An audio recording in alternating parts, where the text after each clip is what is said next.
18 riesce a servire il compagno che calcia in porta e c'è il gol del 2-0 per il Blue Eyes, ancora Colarusso. Palla che resta lì e calcia in porta il numero 18 Zolea ed è gol del 3-1 per il Blue Eyes.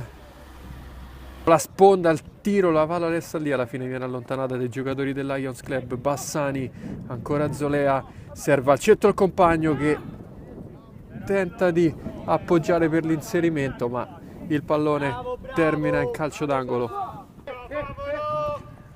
Pallone per Zolea in area di rigore, Zolea l'appoggio per il compagno, verso il centro il tiro e c'è il gol del 7-1 per il Blue Eyes.